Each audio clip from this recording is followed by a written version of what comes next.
É o PDT, Guga, abandonando a base do governo.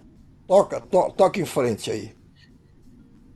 Pois é, parece que agora o PDT não vai mais estar ali ao lado do governo Lula, não fará mais parte da base do governo, está anunciando independência o PDT, que já estava ameaçando sair desde o momento em que Carlos Lupe passou a ser ameaçado de ser retirado do Ministério da Previdência, o que se concretizou. O PT ainda tentou colocar no lugar dele o Volney Queiroz, que seria também um outro nome que é forte no PDT, é um nome que já está há muito tempo, um político, foi deputado pelo PDT de Pernambuco e que faz parte do partido há muito tempo, mas pelo jeito não convenceu a nomeação dele e hoje o PDT anunciou que deixa a base de apoio do governo Lula.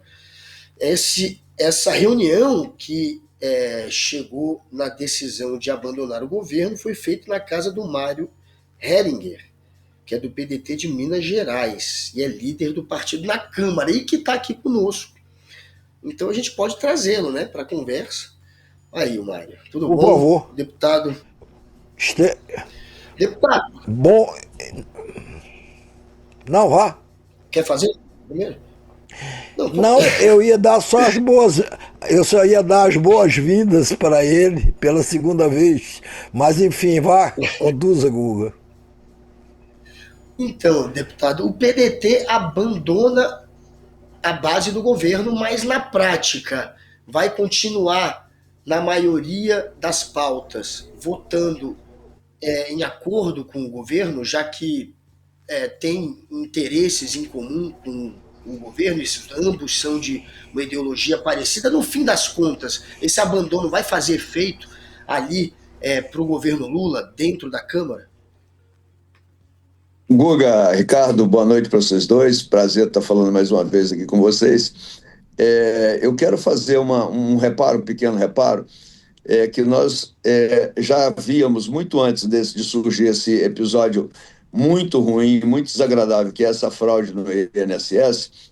Nós já vínhamos sinalizando uma relação ruim com o governo, porque o governo, a gente não via do governo reciprocidade, a gente não via no governo uma posição de respeito em atendimento às nossas demandas, e isso já vinha desgastando há muito tempo. Não sei se vocês lembram, logo que eu assumi a liderança, eu assumi a liderança exatamente porque não havia um clima de bom relacionamento entre governo e bancada, e a bancada fez uma opção por fazer uma substituição dos nomes, tirando os outros anteriores, que, na minha concepção, eram excelentes líderes, mas, num determinado momento, a bancada achou que tinha que mudar, e eu fui o escolhido para estar representando essa posição, e nessa posição, desde o início, eu me coloquei muito claramente tanto para o governo quanto para o público, através da imprensa, através dos senhores, dizendo da nossa insatisfação. Isso eu já tinha deixado claro. Essa roubalheira desmesurada que ocorreu e ocorre ainda na Previdência, não tenho dúvida que ainda deve ter muita coisa errada lá dentro, foi o que faltava para que nós entendêssemos que nós não poderíamos ficar confundidos com essa coisa como autores. Em que pese uma crítica que nos fazem por não ter percebido a tempo, ou não ter agido a tempo, inclusive usando alguns adjetivos pouco desairosos, nós entendemos que essa coisa não nasceu ontem, ela nasceu há muito tempo, ela vem sendo orquestrada de maneira subterrânea e realmente no período atual ela emergiu com tamanho desmesurado. E nós aqui não estamos aqui para passar a mão na cabeça de quem está fazendo coisa errada. Por isso, a gente reitera, repete. Nós não estamos apoiando e não vamos apoiar qualquer um que tenha cometido crime e queremos para eles a dureza da lei e da justiça. Não tenham dúvida quanto a isso. Entretanto, Isso detonou dentro do PDT um aumento muito grande da insatisfação com o governo, por não perceber do governo uma espécie de corresponsabilidade. Por quê? Porque as indicações realmente foram feitas, a indicação do presidente do INSS realmente foi feita pelo Carlos Lupe, em quem eu confio plenamente.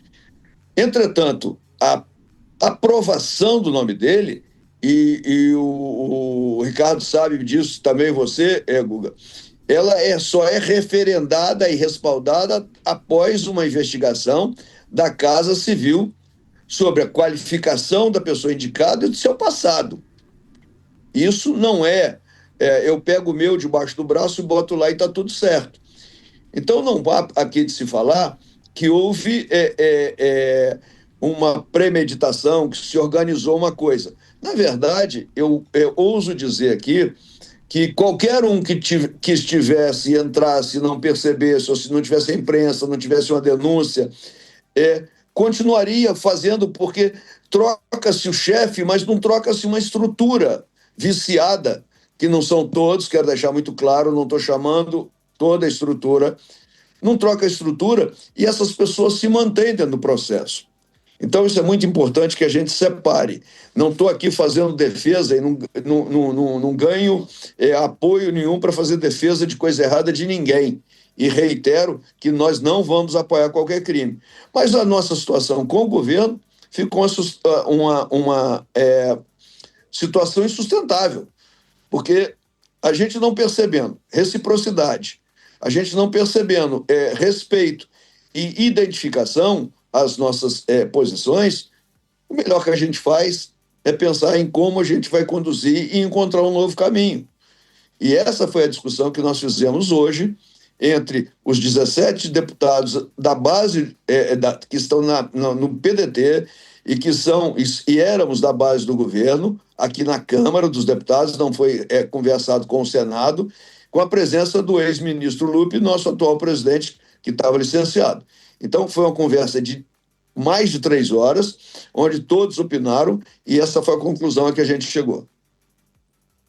Agora, Mário, eu não entendi. Eu acho que você não respondeu direito a pergunta do Guga. O que é que isso significa? O PDT, como é que era o PDT até hoje? Ele votava obrigatoriamente com o governo ou ora sim, ora não, ora dava a maioria dos votos, ora dava menos votos? E como será daqui para frente? O que Desculpe, é que muda? Desculpe, eu não tinha percebido a pergunta por Não, esse não, nível. não, tudo bem.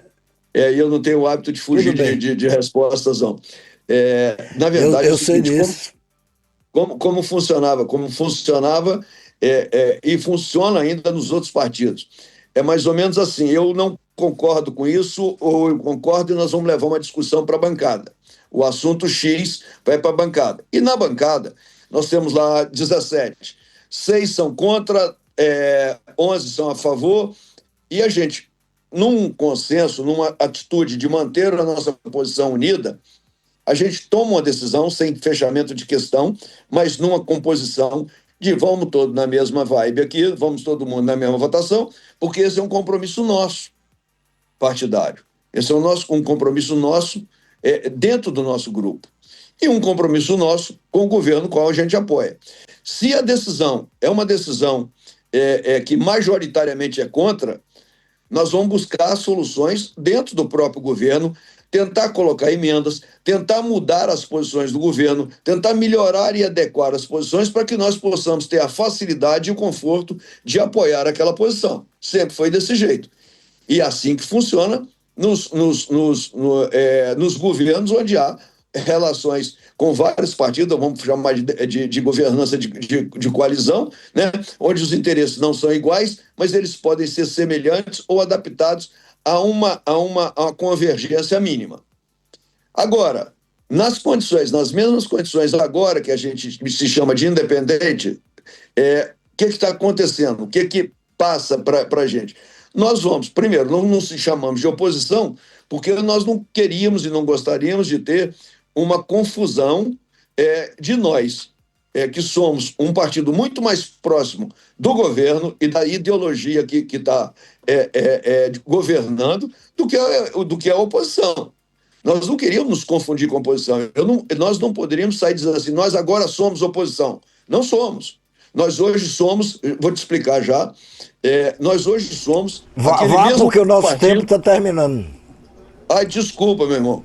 Nós hoje somos aquele mesmo partido. Nós hoje somos aquele mesmo partido que, nas circunstâncias que eu falei anteriormente, em vez de tomar uma decisão única, uniforme, nós liberamos a bancada para votar da maneira que lhe melhor convier. Deixa eu só entrar numa história antes de acabar. Só entrar em uma história antes de acabar, que é a Gleisi Hoffmann, que teria ligado para o senhor e o senhor sequer atendeu, aí depois respondeu via mensagem de texto. Não quer nem papo, porque não quer. A Gleisi é que nem o Lula, se ouvir demais você acaba convencido por ela, ou não quer mesmo abrir brecha para voltar a reatar com o PT de alguma maneira. Ô Guga, deixa eu te contar a verdade desses fatos. Primeira coisa, ao terminar a nossa reunião, eu mandei uma mensagem para a ministra Gleisi dizendo, preciso, a gente pode falar na hora que você puder, me ligue. Por quê? Porque eu não ligo diretamente, porque as pessoas podem estar em reunião e eu causo inconveniente. Ela deveria estar em alguma reunião, acredito, demorou um certo tempo para falar comigo, e eu vim da minha casa, onde foi feita a reunião, vim para a Câmara para ficar mais fácil trabalhar aqui de dentro da Câmara. Quando eu cheguei aqui, vários jornalistas já estavam na minha sala quando o telefone dela tocou. Eu não tinha como tirar todo mundo da minha sala para atender a ministra Gleisi. Então eu não fiz descortesia nenhuma de não atendê-la. Eu, naquele momento, não achei confortável atender a ministra Gleisi na frente de diversos jornalistas, até porque essa é uma conversa que eu acho que ela pode se publicizar, mas ela precisa de um certo